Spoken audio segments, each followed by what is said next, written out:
Welcome to Our Interesting Times with host Timothy Kelly, who interviews today's top alternative and revisionist thinkers. May you live in interesting times.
It is my pleasure to have Swiss historian Dr. Daniele Ganser on the show.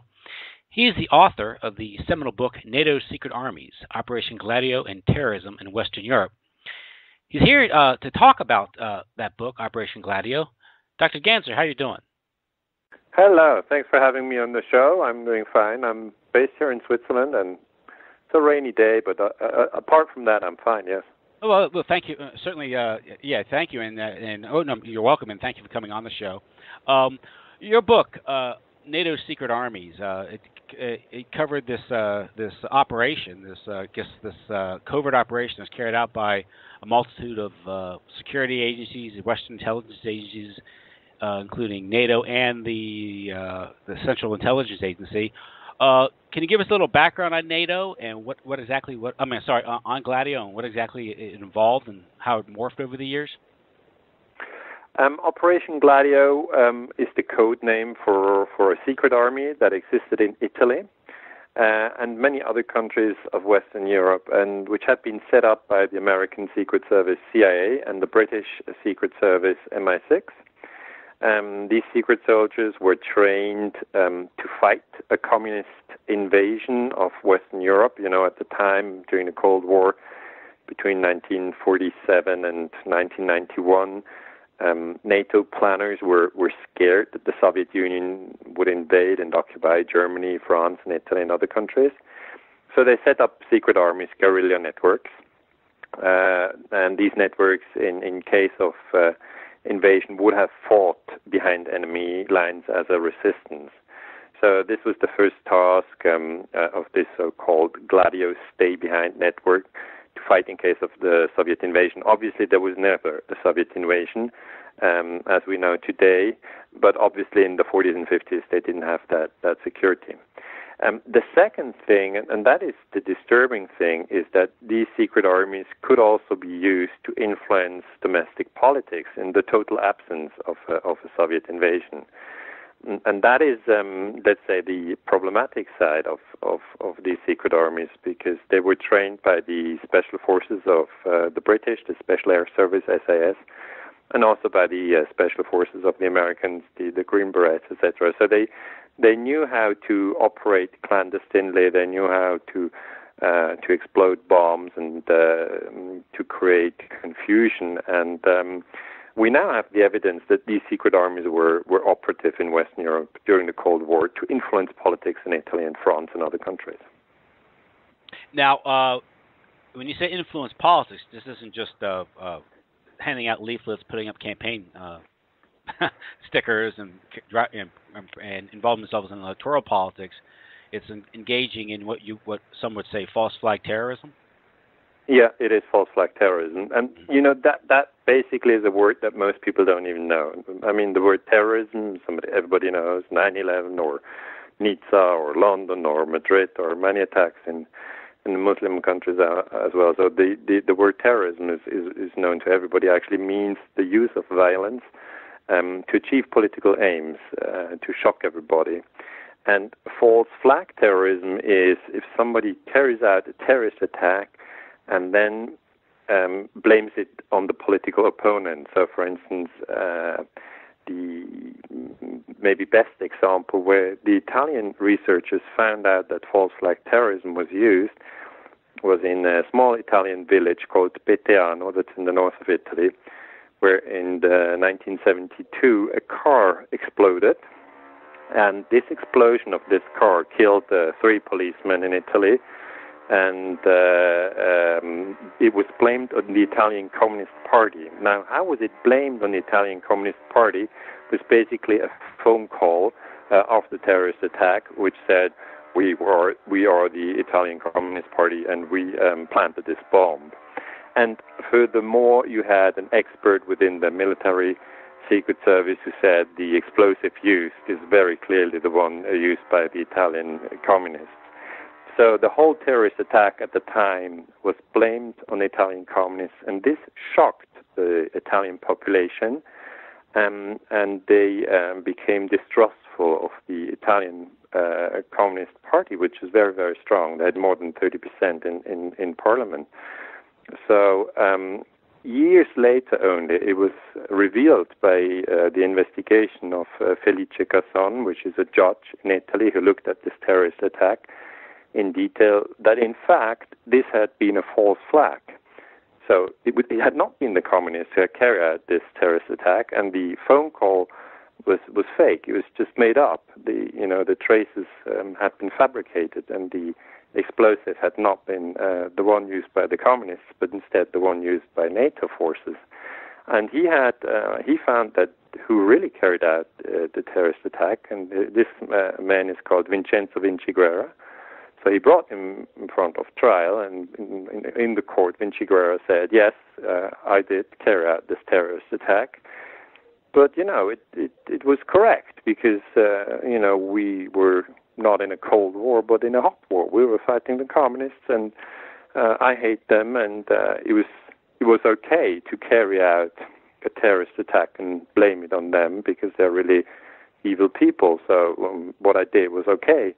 And keep in mind that I was being protected by a whole network of people in the Secret Service and then the military who approved of what I did. And then the most astonishing thing came when Vincenzo Vinciguerra, who is in fact a right-wing terrorist in Italy, then said, within NATO there is a secret structure, and it exists in all countries of Western Europe, and it is a secret army, and people don't want to talk about it. And at the time, that was in the 1980s last century, nobody believed him, and people went, no, it's impossible that there's a parallel clandestine structure within NATO. And it was basically laughed at it. It was people said, oh, this is just a conspiracy theory, and it's impossible.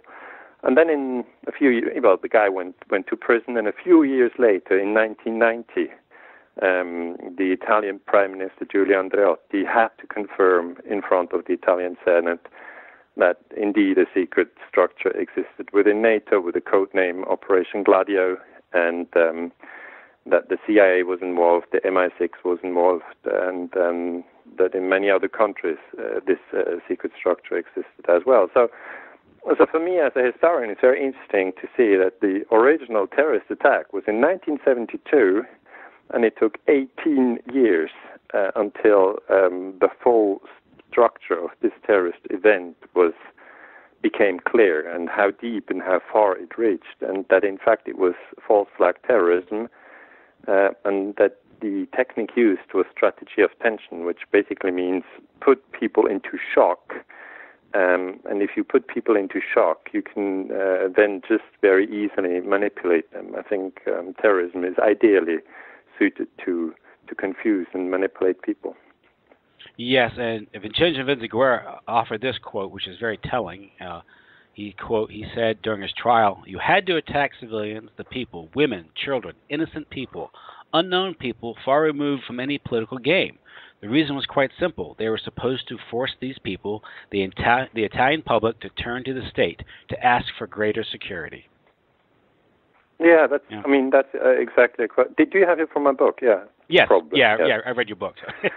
Yeah. No. The quote is in the book, and it's people who don't think about terrorism. They're quite shocked because, first of all, they are always work on the assumption that the state in Italy, in the United States, in Great Britain, and anywhere else, that the state protects the population from terrorists. So the terrorists are like the bad guys out there, and the state would do everything to stop the terrorists from attacking the homeland. And the GLADIO evidence, and that's, I think, why it's very important, the GLADIO evidence shows that in some cases, the state, through the military secret service, created contacts to violent extremists. I mean, Vincenzo Vinciguerra was not employed by the state. I mean, he was not an officer in the military corps, and he was not a member of the Italian military secret service. He was a well-known right-wing extremist in a group called Avanguardia Nazionale, which is just very well known for hating communists. And the pattern that was at work there was that the military secret service in Italy contacted this right-wing extremist and told him to carry out a terrorist attack. And that, to people, I mean, I teach history classes here in Switzerland at university level, and people are very shocked. Then they go, wait a moment, does that mean that the state attacks its own population just to scare them and manipulate them? I say, in some cases, yes. And that is still something today that people find incredible to understand, because they say it's very hard to start with to pay taxes for the state. But, we all pay taxes, and we think the state then, builds hospitals and builds roads, and when we need to move from A to B, we need a road, and when we're sick, we need a hospital. So, it makes sense to pay taxes. But when you hear that the state, in some cases, carries out terrorist attacks, then it basically erodes all of your confidence in power structures as they are. And people would say, oh, yes, that is obviously possible in Chile under the dictatorship of Pinochet, but certainly not in Europe or in the United States. Nothing like that would happen here in NATO countries. And, it was my PhD research, this Operation GLADIO, and I went through several stages of disillusionment, really. Mm-hmm. Yeah, in a democratic or constitutional republic, we tend to think of the state being transparent, and society being free and rule of law. And it's hard for many people to look just immediately below the surface and understand the deep state intrigues and some of these conspiracies that must exist in order for these acts to be carried out. Because it's a proven conspiracy. That's what it is. I mean, they conspired and kept the secret for many years. Mm-hmm. Yeah. So, and you have an interesting quote here is like the differences of democracy, maybe in the dictatorship. You have, I think it was Spain's former defense minister under Franco, maybe. Under Franco, he goes. Yes, asked whether also under dictator Franco, a secret right-wing army had existed in the country. He said that was absurd because here GLADIO was the government. Yes. Yeah. That was the funny thing. I mean, the funny thing in 1990 was, in 1990, Saddam Hussein invaded Kuwait, and America was all concerned about Operation Desert Storm. That was Bush, the senior, who was then involved in that affair. But here in Europe, we had quite a different story. We had this GLADIO scandal, and the European Parliament, in fact, passed a resolution saying all states must, specify exactly who was in these secret armies, because, it became apparent that also Belgium had a secret army, that also Switzerland had a secret army, that also France had a secret army, that this secret network existed in Spain, that it existed in Norway, that it existed in Greece, in Turkey. So there was a whole parallel structure. It existed in Germany, and in Germany they even had former SS people in the network, because when the CIA set up the secret army in Germany, they said, well, we need to have people who are really anti-communist. This whole GLADIO network was an anti-communist structure. And they said, well, why don't we take people who served in the SS under Hitler, because these guys are really anti-communist and they can handle guns. So, you have very absurd structures, and you think of, gee, when that became apparent, I bet they had a major investigation. But what you then see is that the European Parliament passes this resolution in 1990 saying that GLADIO raises very, important questions on checks and balances in democracy. And, the European Parliament protests towards NATO because NATO ran these secret structures, and that they protest towards the U.S. government because the British and the U.S. government were sort of controlling the whole operation. And NATO just, ignored it. And the European Parliament could basically do nothing because the power still lies with the member states in the European Union and not with the European Parliament, which is without much power. But it's very interesting that still today in this terrorism debate that we have, most people have completely forgotten about GLADIO. If you ask an average person on the street and ask him, what do you think about Operation GLADIO? And they say, GLADIO, I've never heard of it. Or you ask them, what do you think of the term strategy of tension? They say, strategy of what? I don't know what tension you mean. And if you ask them, what is false flag terrorism? Most people, I'm not assuming your listeners are the same. Probably they're very well informed. I don't know them, but most people, average people here in Switzerland or in Germany or in Austria, where I have given a lot of lectures, they don't know what the strategy of tension is, and they don't know what Operation GLADIO is. Yes, and it was funny thing is I remember just in high school learning about Machiavelli, right? Yeah. And how a ruler rules, and part of even Machiavelli mentions this type of manipulation. So it's almost like and it's perfect match of Machiavelli. Okay. Yeah.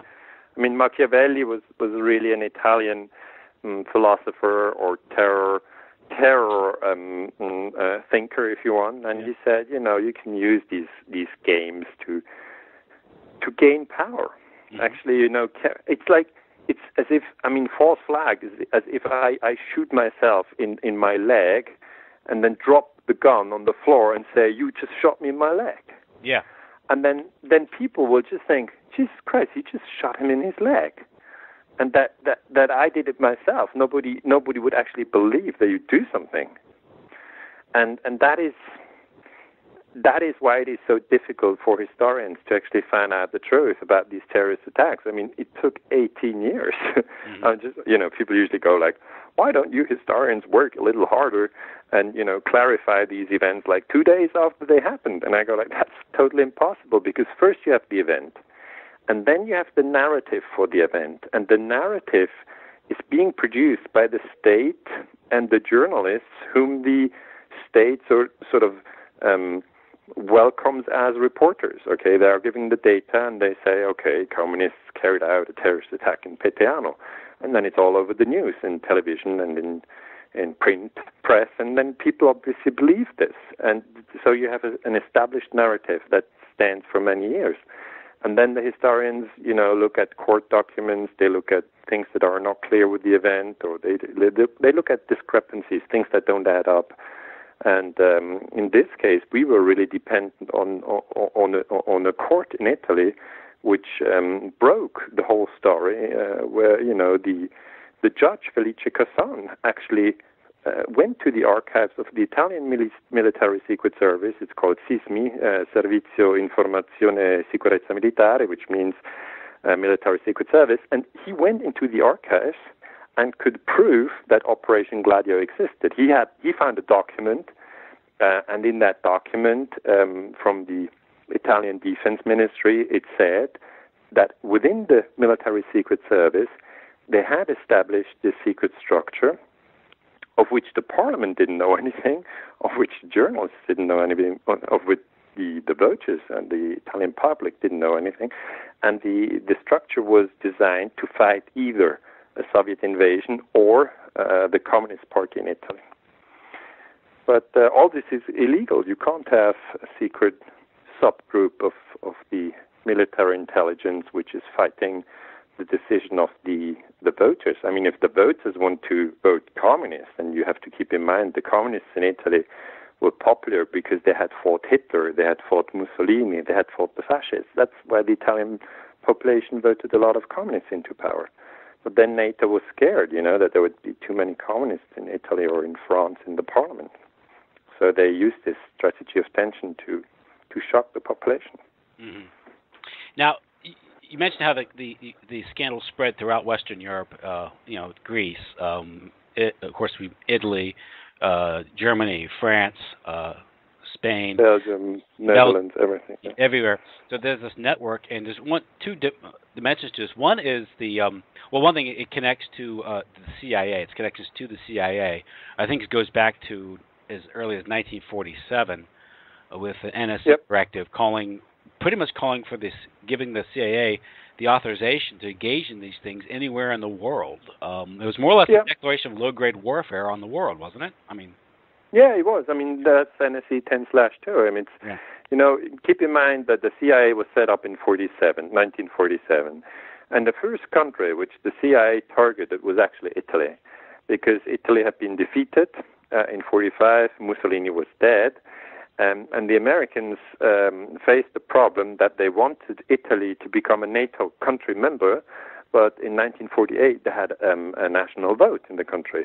So the CIA was given the task to make sure that the communists wouldn't win this vote, because obviously NATO didn't want to have a communist Italian partner.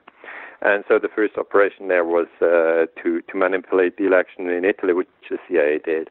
And obviously that's illegal. You can't, you're not supposed to do that. You're not supposed to go into another country and manipulate the election. Had Italy gone to the US and manipulated the American election, it would have been illegal as well. But this is the historical record. And then, as you mentioned, NSC 10/2 was the National Security Council directive, which said that the CIA, together with special forces, must carry out covert action when deemed necessary. And that basically means that Eisenhower, as president, later thought it was necessary to overthrow the government in Iran in 1953 and overthrow the government in Guatemala in 1954, both which were illegal. But these things happened sort of undercover and on the political, let's say, on the surface, where many people still are. If you watch just the surface, you don't see these covert action operations, because on the surface you have the Declaration of the United Nations, which also signed by the United States and France and Germany and Russia and India and China and all countries now members of the United Nations. They signed this document, which is called the UN Charter, and it says that the country A is not allowed to use violence against the country B. That is totally illegal, and that is still today actually the law, the international law, but it's being violated all the time, unfortunately. Mm-hmm. Yeah, I think the directive for covert action called for propaganda, economic warfare, preventative direct action, whatever that means, including sabotage, anti-sabotage, demolition, evacuation measures, subversion against hostile states. But these are being conducted against countries like Italy and France and Germany and Belgium, right? These aren't Warsaw-pact countries. That's the surprising thing. Yeah. Yeah. That's the surprising thing, that here in Europe people start to realize that these secret operations were being conducted within NATO countries, from one NATO country, the US, against another NATO countries in Italy. And what you have there is basically the split that some Italians thought that's a good idea, and some Americans thought it's a good idea, so they together carried out these operations. You have an Italian general who said that the CIA was involved in terrorist attacks in Italy in 1969. That's the Piazza Fontana bombing. And then people, went crazy when he said that on trial. He said, the CIA basically pushed us in that direction, and keep in mind that at the time Nixon was in charge, and Nixon was a very strange man. And still today, historians obviously consider it as a taboo to say that the CIA pushed Italian military secret service members to link up with right-wing extremists who then carried out terrorist attacks in Italy to discredit the communists. But that's actually how the available data looks like. And it's something that today most people don't even dare to ask. I mean, the question then is the CIA a terrorist organization? And if yes, then what situation are we in? I mean, should we give more money to the CIA to combat terrorism, or is that actually giving money to a terrorist organization? And it all makes for a big confusion in the head. And it comes back to this question that I put in the beginning of our interview, where we ask ourselves, is the state always protecting the population from terrorists? And the answer is no, not always. Yeah, they're sponsoring them in many cases, because that creates the dialectic. Yeah. I mean, we do have another case in Spain, in France, when the French in 1985 were trying to test their atomic weapons in the Pacific, and Greenpeace, which is a well-known environmental organization, said, "Well, you can't do atomic testing in the Pacific. It's destroying the nature and the people who live there." So they drove with their ship, which is called Rainbow Warrior. They drove into the testing area. So the French government of President Mitterrand was very annoyed because they couldn't, explode their bombs. And Greenpeace ship was then in New Zealand, and the French Secret Service, DGSE, Direction Générale Sécurité Extérieure, just sent a team to New Zealand, which put a bomb on the ship and sank the ship. Now, one Greenpeace photographer on board of the ship died, and obviously the ship could no longer drive out there into the water and stop the atomic testing. But it's just another example of state terrorism. I mean, France cannot put a bomb on a Greenpeace ship. Had IS done this, everybody would agree this is terrorism. Had Al-Qaeda done this, or Hamas, everybody would say, well, that's terrorism. You can't do that.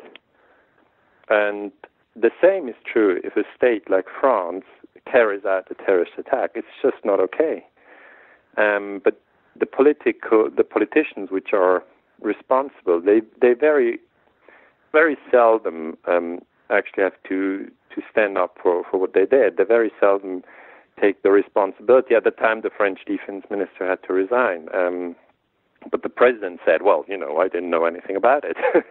But it's always like that, the lower guys have to fall and the higher guys say, I didn't know. Like Ronald Reagan during Iran-Contra. Yeah, plausible deniability. He said, I had no clue. Yeah. Oliver North had to fall, and Reagan said, gee, I didn't know. That's very surprising. And in that case, it might have been true, because I think George Bush was running that operation. Yeah. Plausible deniability, Yeah, plausible deniability basically means that all presidents are fools, that they don't know anything. But it's not the case. In case of the Greenpeace ship bombing, the historical research is pretty much advanced. We know who the guy was who planted the bomb, and he's actually confessed to it, and he said, I'm sorry for it, actually I shouldn't have done it, and I did it because the orders came from a democratic society.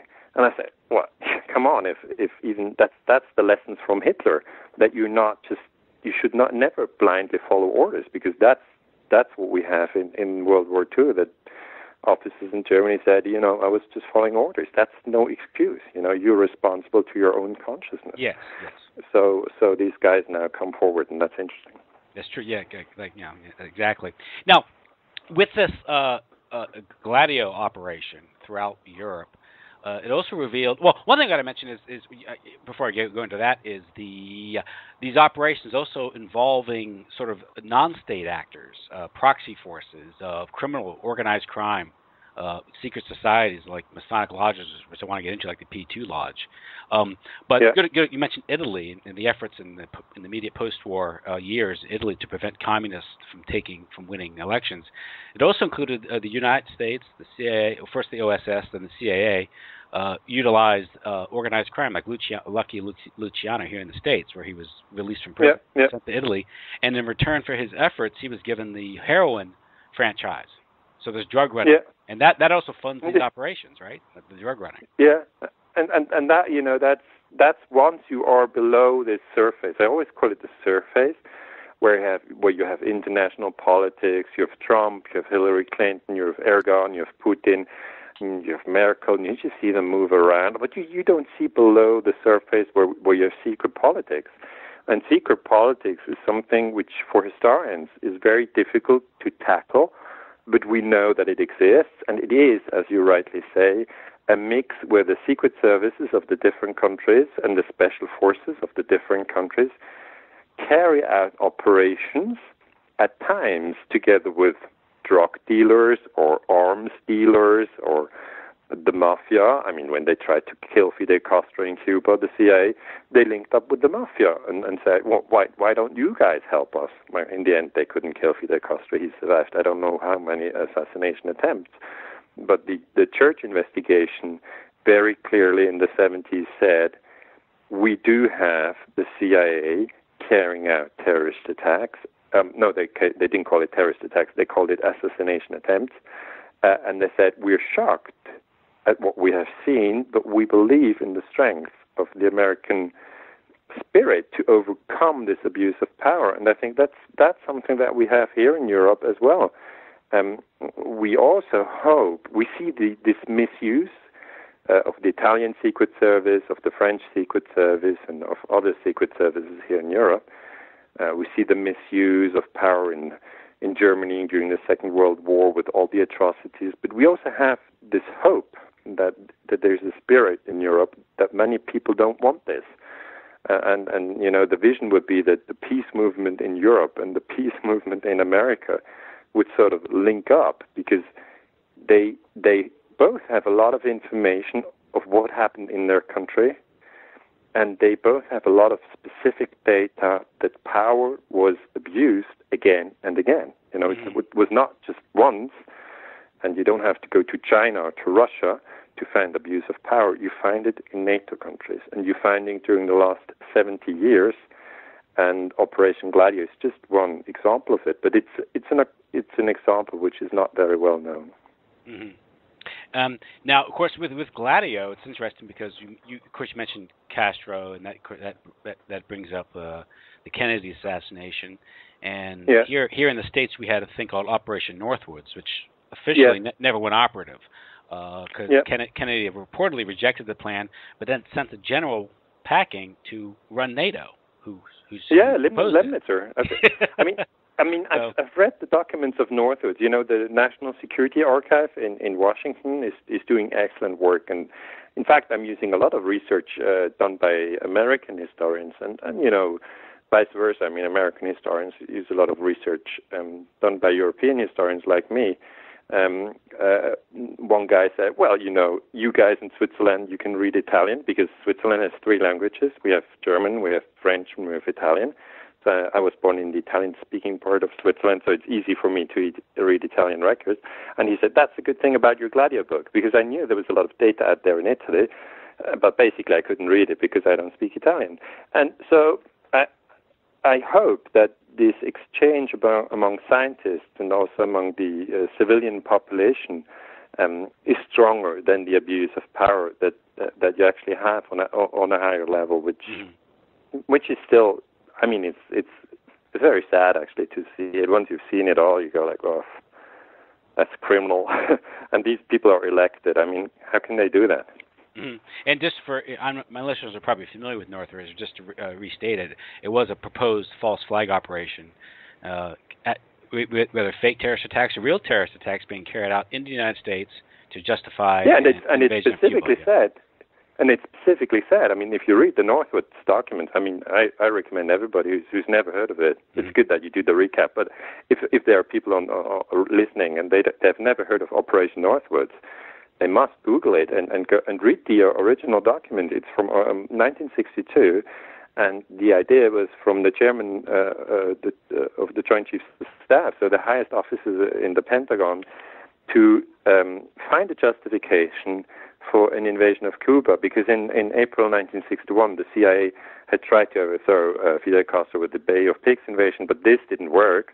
So the Pentagon went, well, yeah, you know, the guys at the CIA are no good. We know how to do the job. let us handle this issue. And then the Pentagon suggested we could blow up bombs in Miami and in Washington and blame them on Fidel Castro. And that is specifically the suggestion of Pentagon officers, to use strategy of tension and false flags. So exactly what we have in Operation Gladio as historical evidence was suggested in the 60s to be used within the United States. And you rightly said that General Lemnitz, who at the time was the chairman of the Joint Chiefs of Staff, so the highest military officer within the Pentagon, had to leave the job. I mean, Kennedy was so annoyed with these guys in the Pentagon that he sacked him. But what do you do with somebody who is your highest-ranking officer? I mean, where do you put him? And he just moved him over to Europe as Supreme Allied Commander, which is the director of NATO forces in Europe. And Lemnitz signed the paper, and it basically shows, and this is historic proof, even though it was stopped by Kennedy, that the Pentagon officers are dangerous because all they think of is victory.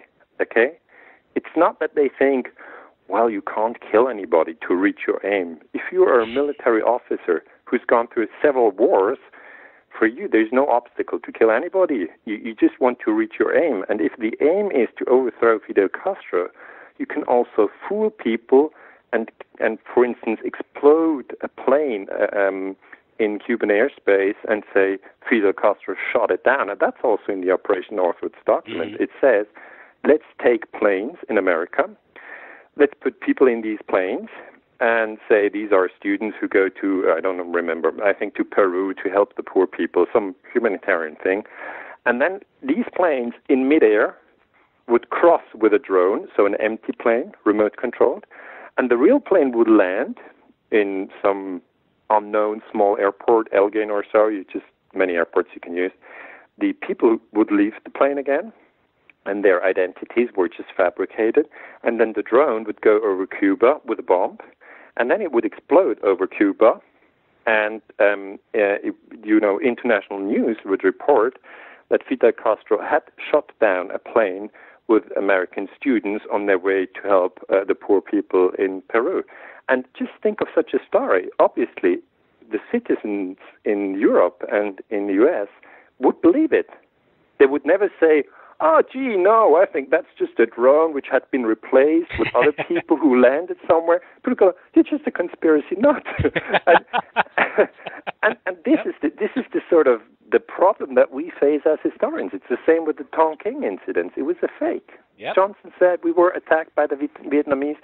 Now, more than 50 years later, we know there was no such attack, but we had 3 million people killed in Vietnam. Yeah. Yep. Now, one thing, Chris, you also cast some suspicion on maybe some more current events, more recent events, but that's a whole other can of worms. You also have I mentioned how this operation in Italy revealed the close connections between the intelligence agencies, the military, and organized crime. But also this strange organization, the Propaganda Due, the P2 Lodge, this Masonic Lodge, and how this provided a structure for a virtual parallel government in Italy. And this gives an idea how an operation like this, how a government can be suborned and undermined, how you have the surface government, the overt state, then you have the deep state. And what's really the real pulse of the government is really are in these deep state connections through this Freemasonic Lodge, correct? Yeah. I mean, in this case, Propaganda Due was a Masonic Lodge, and the key player was Licio Gelli. I also have this in the book. Mm-hmm. And, he was on the surface, again, he was just, a businessman. Nobody knew what he was really doing. He was just a businessman. He happened to be an influential businessman, so, he was always invited when a U.S. president got elected and he had his party. So Licio Gelli would be invited. And people knew, okay, he's got very good contacts in the United States, but still in Italy, you wouldn't know who Licio actually is. And Licio Gelli, if you look at his biography, you see that he coordinated a whole network of people who were in parliament, who were within the executive, who were judges, and who were in the press. And when they decided on something, the parliamentarian would push forward a bill and, would push forward some reform. The same guy whom he knew within the executive branch would then carry out this program, and the next guy, again a friend, would then print a story about it in the newspaper. And to just ordinary citizen, it would look like these different parts are controlled by checks and balances, because if you go to school and you read a textbook about democracies, you will learn, okay, there's the executive branch, this is the president and 10 ministers, and they're very strongly controlled by parliament, and this is the Senate and the House of Representatives, and whenever there is a misdeed done by the president, the parliament will go and have a very, very thorough investigation. And in case the parliament fails, you would actually have a journalist. But journalists try to, find the truth whenever they get up in the morning. And, they will find out the scandal, and in the end, the truth will win. And that's the story you get when you go to school and you're maybe 15 years old. Later, when you're an adult, you find out, no, come on. When there's a big scandal, they usually cover it up. They cover it up through networks that are beyond checks and balances. So you have the people who do the investigation actually being friends of those who are being investigated, and that's politics.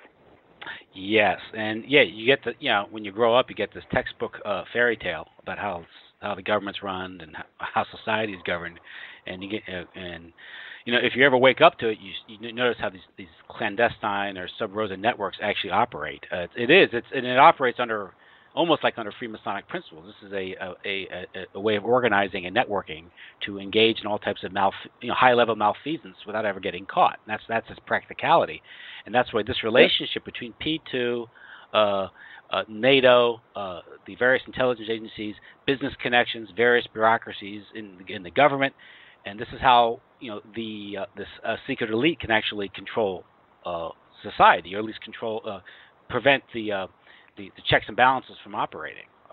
We here in the States. The important thing. Sorry, no, I didn't want to interrupt. Yeah, just here in the States. I just want to say the important thing to keep in mind is that we should never think that this is that the whole elite is corrupt. You always have good people in parliament. You have good people in the media, and you have good people in the executive branch. And sometimes they step forward and they say, "Hey, come on, that's not true." I mean. We, for instance, had Ray McGovern, who worked in the CIA, and when the weapons of mass destruction story came forward, he said, that's a lie. And he stepped forward. Or we had Joseph Wilson, who's the ambassador in Nigeria, I think. And when Cheney told the story with with Iraq acquiring yellow cake from Niger, Wilson came forward and said, hey, that's not true. So we always have people within these groups that still stick to the truth and who still follow their moral inner calling, and who say, no, we must not kill and lie. We must try to make the world a better place. And these people, they exist out there. So I think it's very important that also in Italy, the way that in the end Operation Gladio was uncovered was actually the brave, honest Felice Casson. It was one man who broke the story. He had the powers, as a judge, to open the can of worms, as you called it. It's indeed a can of worms. But if one human being on the right spot has both courage and honesty, these networks can be defeated. Yes. And I was mentioning here in the States, is how it's controlled. Obviously, we've had Operation Mockingbird, the CIA, how the CIA admitted to having 400 of the top journalists on the payroll. But it's more subtle, because we have the Council of Foreign Relations, secret societies like Skull and Bones, these elite people who control corporations, the media corporations. And you mentioned how stories are created and reported, and it seems like this is all independent, but really it's all being coordinated. The CFR would do the same thing with how our foreign policy consensus is created through these networks and policy things like that. And I think people today, what we do have with the internet now is that people wake up more and more to the fact that wars very often start with a lie. I mean, many listeners of your show obviously know that the Vietnam War started with a Tonking lie, and in this sense, President Johnson is a war criminal. You can't just start a war against another country. If you do it, you're a war criminal. You can't do it. And if you attack Iraq in 2003, as Bush did and Tony Blair did, then that, again, is illegal. Think of Iraq attacking Great Britain in 2003. That also would be illegal. So Bush and Blair are also war criminals. But the problem for people is that they think, why do these guys go completely unpunished while we have 1 million people dead in Iraq? Why can you actually get away with such a big crime while if you shoot one person, you get arrested? And, don't get me wrong, I think it's totally right that you get arrested if you're a murderer and you kill one person. But what people really, I talk to many people, and they usually say, I know that the Iraq War started with the weapons of mass destruction lie, and I know Operation GLADIO actually manipulated terrorism in Europe, and I know Operation Northwood suggested blowing up a plane across Cuba just to blame Cuba. But what do I do with all this knowledge? It makes me depressed, and I say, don't be depressed. Don't be depressed. The idea right now is, for the first time probably in human history with the internet, we have access to knowledge which shows how the abuse of power works. And we see it in many different countries. It's not about Italy, where you say, oh, the Italians, they're all criminals. Or it's not about the US, where you say, oh, the Americans are all criminals. It's not about Switzerland, where you say, oh, the Swiss are all criminals.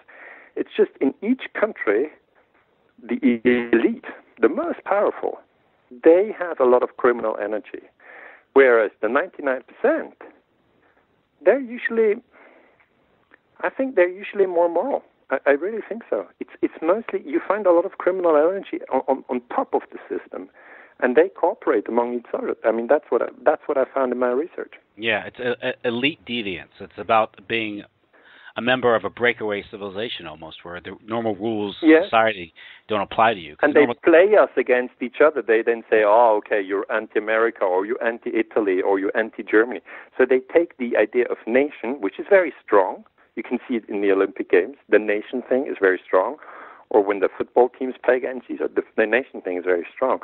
And once we start to criticize something, they always play the nation game and say, oh, okay, you're just anti-American or anti-Italian. And whereas try to say, no. I try to find out what elite structures in each nation state did. For instance, the French, when they blew up the Greenpeace war in 1985. And then I try to find out whether these people are being held accountable. And the answer is no. That's the problem. They're not being held accountable. Mitterrand, who was a socialist president, he never went to jail because of blowing up Rainbow War. He just never went. No, yeah, because the higher up you are, the less responsibility you seem to have for your actions. Your friends. The judges are your friends. Yeah. Now, with GLADIO, it officially was closed out with the end of the Cold War. But some have surmised that it's gone with the end of the Cold War and the collapse of the Soviet Union and the evaporation of the communist threat. The powers that be developed a new threat, and that would be sort of the Islamic terrorist threat throughout the 90s. Yeah. It's kind of rolled out throughout the 90s, and I guess you could say it was fully rolled out in 2001 with September 11th. But some have said this is part of a GLADIO B operation to destabilize certain areas, former Soviet Union, the Ukraine, the Balkans. That was in the 90s. I think Sybil Evans has a description of it that is very useful here. She says GLADIO B is an extension of Operation GLADIO. It's to carry out acts of terrorism. I'm sorry, where's that? GLADIO B is codenamed, adapted in 1997 for an ongoing relationship between U.S. intelligence and the Pentagon and Al-Qaeda. But she says, Sybil Evans, the FBI whistleblower, that GLADIO B was used as a program as projecting U.S. power in the former Soviet sphere of influence to access previously untapped strategic energy and mineral reserves for the U.S. and European companies, pushing back Russian and Chinese power and expanding the scope of lucrative criminal activities, particularly illegal arms and drug trafficking. And we see that playing out in Afghanistan and the Balkans, and also Caucasus and those areas. I mean, I know the interviews of Sibyl Edmonds. I've never met her personally, but I know that she's an FBI whistleblower, and I think she's got a sharp mind and she's courageous. This idea of Gladio B basically means that Gladio A would be the one that I researched, which is in the Cold War, and we do have the historical facts for certain, that Gladio A existed. And we do have strong indication that it was linked to terrorism. People at the top will always say, "Oh, these people are just some crazy people who went nuts." That was never the idea of the plan, but that's plausible denial, as you have it everywhere.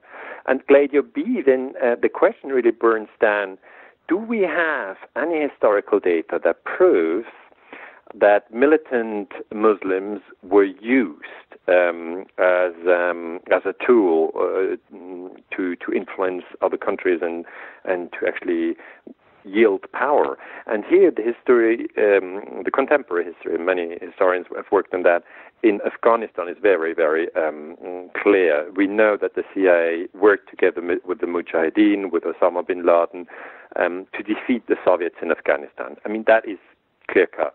And when Brzezinski, at the time National Security Advisor of President Carter, was asked, "Well, isn't that a problem that you armed the Mujahideen, the terrorists?" And Brzezinski said, "Well," and he said that in 1998.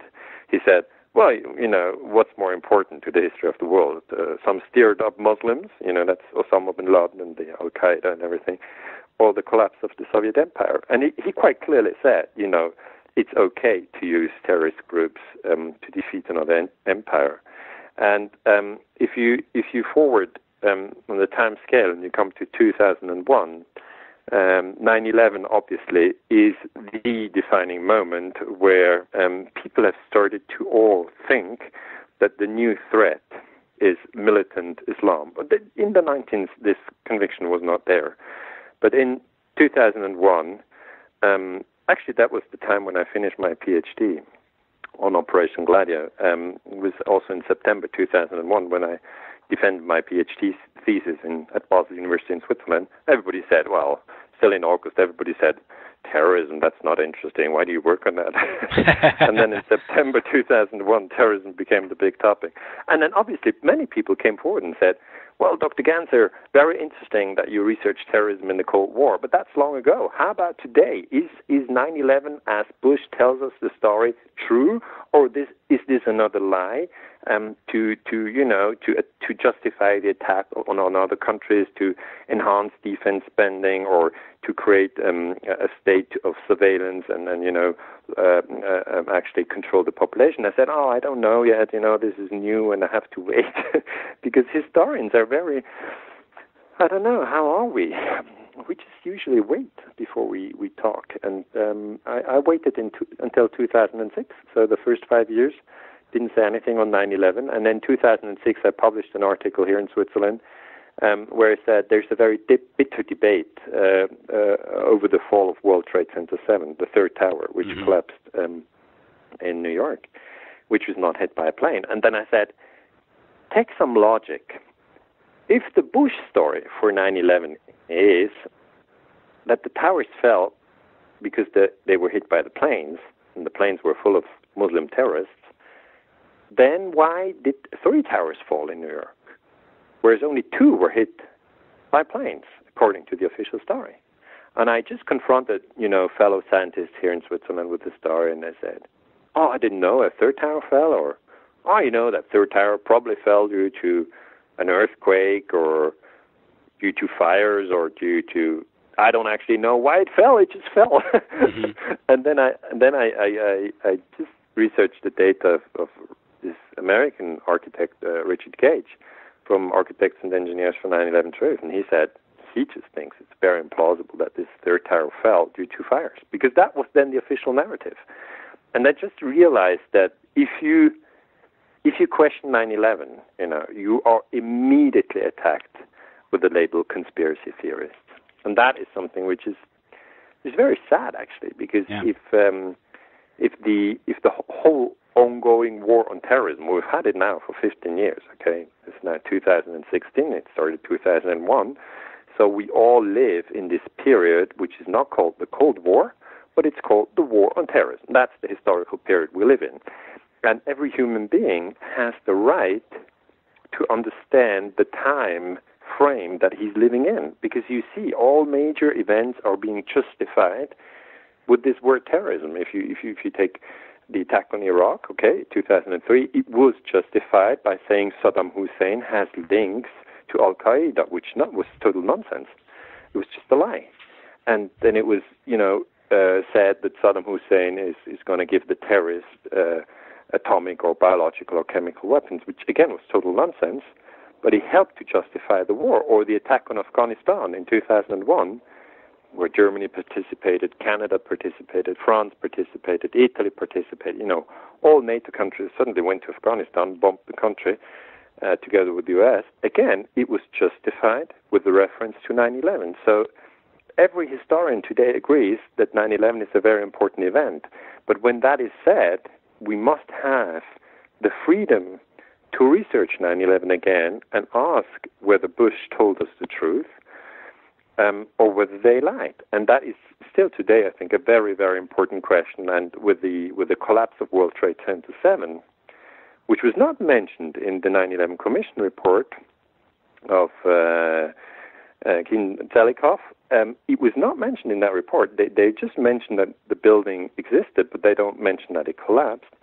And that means the 9/11 Commission report, which was published in 2004, is not of great value. I mean, if they miss one building, it's just not good enough. The quality is not good enough.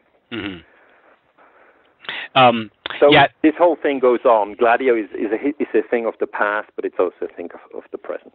Well, you recognize patterns, right? I mean, that's one thing is pattern recognition. And if you see some of the sniping that was going on in the Ukraine. Same there. Yeah, same thing. That was 20 February 2014. Yeah. And when I got the data, usually I have a whole network of researchers who know my research, and they know that I look at secret warfare. So when something happens and secret warfare plays a role, then I get the data very quickly. And this is also has to do with the digital nature of our communication universe today. People don't need to go to the post office and send me a letter or bring a book to the post office. They just send me a link. And when I looked at the data of this sniper massacre on February 20, 2014, which was actually the start of the war in Ukraine, which is still ongoing, what you see there is that you have people around sitting on the houses, on the Maidans in Kiev, in the capital of Ukraine. You have an important square. It's called Maidan, and there you have these snipers on the rooftops, and they shoot both police and demonstrators. So they kill actually both sides. And if you do that, it's actually exactly what we see in GLADIO. It's called a strategy of tension. You create a lot of tension. And what they did is they blamed it on the ruling president of the Ukraine, Yanukovych, who then, I think he didn't do it. I think it was false flag. They just said he did it. And then everybody was like, oh, Jesus Christ, the dictator kills his population. And that was the story that you could read here in Switzerland and also in Germany. And people didn't look at the details, but there's a Canadian researcher who's called Ivan Kotkanovsky, and he did an excellent paper on the issue, and he said this operation was false flag strategy of tension. Yeah. And he says, actually what we have in Ukraine was a regime change, and Victoria Nuland from the U.S. Foreign Department was interested in having a new government. The new government is now in place. It's the President Poroshenko, and they want them there because they can bring Ukraine into NATO. And the Russians, they monitored this very well. They knew that it was a strategy of tension. And what they did next month, so in February 2014, you have the strategy of tension, shooting the snipers. And in March 2014, Putin takes the Crimea. So because he says, I'm not going to give you whole of Ukraine, you're kidding me. This is the base for my navy, and now if you look at the newspapers, both in the U.S. and in Europe, it always starts with March 14. Okay, it starts Russians' unprovoked aggression led to the conquest of Crimea, and that is such a silly joke. I mean, if you cut out one bit and you start with the second step, you can confuse people forever. It's like, one guy hits the other one on the nose, and then the guy who's just been hit on the nose hits back into the stomach, and you just film the stomach hit, and you always say, oh, this guy has started an unprovoked aggression back. Okay, well, back. Okay, sorry, we were cut off there. You're making a point about the Ukraine. I'm sorry? Yeah. Russia? So about the Ukraine, I think the Ukraine crisis is really a very serious crisis because there are forces who try to drag Ukraine into NATO. These forces are in the United States, some are in Germany, some are in Great Britain, but they really want to have Ukraine within NATO. And if you look at Russian history, you will see that the Russians will never let the whole of Ukraine become a NATO member. They've already seen Poland being integrated into NATO, Romania, Bulgaria, Estonia, Lithuania, and they don't want NATO to become closer and closer to Moscow. So that's why we have this war in Ukraine. It really is a war which started with these snipers on February 20, 2014, and everybody who's interested in this war should look at this massacre in detail, I think. Yes, it's as you mentioned, it's incredibly provocative and dangerous because these are historically either Russian territory or Russia's front yard, which is a sphere. And the Russians remember that Napoleon came that way, that Hitler came that way, and they don't want NATO to come that way. Yeah, and unfortunately they have, so it's very provocative. Yeah. Again, current events like ISIS, which anyone who does research on ISIS is that it has ties to both NATO and the Gulf states, which are controlled by the Anglo-American alliance. And so that's a good example of perhaps a sort of a GLADIO operation. We had the revelations of the former head of the Defense Intelligence Agency talking about how there's documents saying that at least the Pentagon foresaw the creation of ISIS, in fact wanted it, to create a proxy force to destabilize certain countries like Syria. So that's an example right there. Yeah. We had this interesting interview. I think it was on Al Jazeera with Mehdi Hassan, where what was the guy's name? Michael Flynn, I think. Yeah, Michael. Yeah. Michael Flynn. Yeah.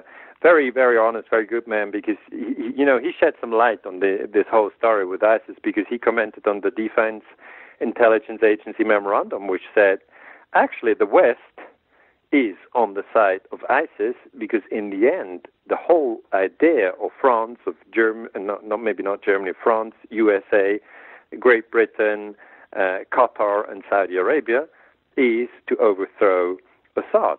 That's the end game is a regime change, and ISIS is just a tool to achieve this end. But now, everything turned out to be more complicated, and Assad is still in power, and NATO allies like Turkey and US are in disagreement over the Kurdish question, and the whole Syrian war would give us another hour to talk about it. But I think it certainly is revealing that this Defense Intelligence Agency document said the West is on the side of ISIS, and most people here in Western Europe and also in America never heard about that, and it's important to study this document. It's really, really interesting. I read it, and it's available on the internet. Yes, and it changes your entire. If you're not familiar with it, changes your entire perception of these conflicts. Yeah, totally. Because people not aware of the details, they think, oh yeah, the Syrian war is just there's some crazy Muslims and we need to bomb them away. Yeah. And that's just this is very superficial. It's just not the truth, and it's even if you hear it every day on all news channels and you read in the newspaper, then ask yourself, what is the quality of these news channels, and ask yourself what is the story which is maybe more complicated, but which is closer to the truth. And I think this Defense Intelligence Memorandum is must read. Now, here we are getting close to the end of the interview, but there's an interesting quote here that links 9/11 to Operation Gladio, your field of research. And it was Judge Fernando Impazimato, the honorary president of the Italian Supreme Court, stated about the 9/11 attacks and their connection to Operation Gladio. He said, the 9/11 attacks were a global state terror operation permitted by the administration of the USA, which had foreknowledge of the operation yet remained intentionally unresponsive in order to make war against Afghanistan and Iraq, To put it briefly, 9/11 events were an instance of a strategy of tension enacted by political and economic powers in the USA to seek advantages for the oil and arms industries. Now, that's his view, and it's a view of many people regarding maybe an explanation for 9/11, but it does make that point of linking the two, or how the evidence suggests that there's linkage between the two. Yeah, and he's a clever man. He's a clever man, it has to be said. This is not the most stupid who have this analysis. Yeah. So, and there you have it. That's an interesting link there between these two subjects, which I think are linked because it's all part of, at least in my opinion, I think it's linked. Now, anything you want to say as you close the interview? Is there anything positive? Anything? Yeah, I want to say a few positive things because people come forward and say, you research these dark sides of human existence, the torture and the lies and the bombing and then the false flags and the strategy of tension. I mean, do you still believe in the good side of human beings? And one guy put it like that: Did you already know all these things when you had your children? And I said, yes, I knew all these things, and I do believe that actually the peace movement is stronger. Even if you don't see it on the streets every day, there's a growing consensus among many people that mainstream media is not giving us the full story. Okay, be it CNN, be it Fox News, being the Washington Post, being the New York Times, whatever. Being here in Germany, Der Spiegel and ZDF, and then Switzerland, Neue Zürcher Zeitung, etc. They've very often just pushed us in the next war and told us the lies of the elite. And now with the internet, I do believe that people can get a picture which is at first shocking because they go like, Jesus Christ, I was alive during the Vietnam War. Why did I believe the Gulf of Tonking story? But they sort of have this, oh no, that was a lie also, and Jesus, that is awful.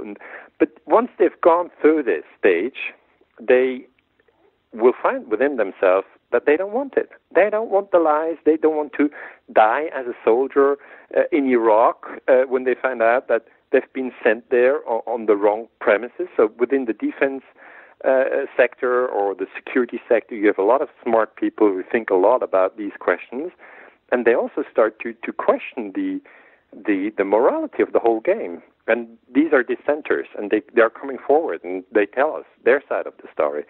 And it helps a lot. And therefore, I think we live in very interesting times.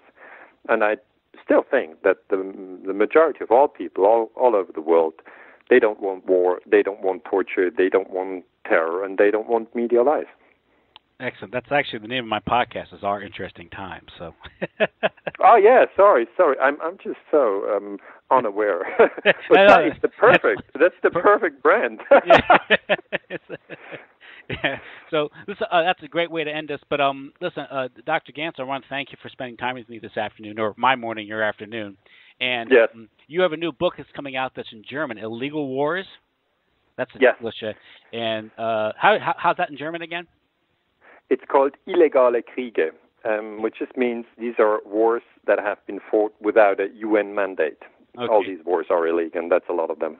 So, unfortunately, I'm not conversant in German, so I'll have to wait for the English translation. I hope that happens soon. And that's coming out in October? Yeah, maybe. Okay. It's coming out in October 2016 and will be published first in Germany, Switzerland, and Austria. That's the sort of area where I do a lot of talks, public talks, and lots of talks on the internet also. Most is in German. Some are in English, but most is in German. Yeah, I've seen that, yeah. And of course, NATO Secret Armies was originally in German too, right? It was I actually wrote that one in English. Oh, you did? It's funny. Okay. I wrote it in English, and they then translated it into German. Oh, but usually it's easier for me to write the books in German. So I've now decided to write all books in German, and the NATO book has been translated into 10 languages, and that's then usually done by a publisher who decides, okay, we want this in Italian, and we want this in French, or we want it in Turkish. And people from China have asked whether they can translate it. I said, yeah, why not? And you speak German, English, and Italian? Yes, and French. Wow. And English, yeah. We do have to speak a few languages here in Switzerland because it's a small country. I drive for 1 hour, and the people speak French. I drive for 3 hours, people speak Italian. And I was actually born in Lugano, which is the Italian-speaking part of Switzerland. And this has helped me a lot to get access to the Italian documents and actually read them, read the original GLADIO documents from the Defense Ministry. How far are you away from Lake Geneva? 3 hours. Yeah. Oh, you go there often? I mean, is it nice? They say I've never been there, so I'm just wondering. It's a nice place. Yeah, it's very posh, but it's nice. Yeah. So, well, great. Okay, listen, thank you for coming on. I really liked the talk. We covered a lot with the time that we had. It was great. Okay. Thanks for having me, and have a good day, and stay, awake in these interesting times, as you rightly call them. Thanks. So long, then. So it's very good. Bye-bye, Tim. Bye-bye. Good afternoon. Bye-bye.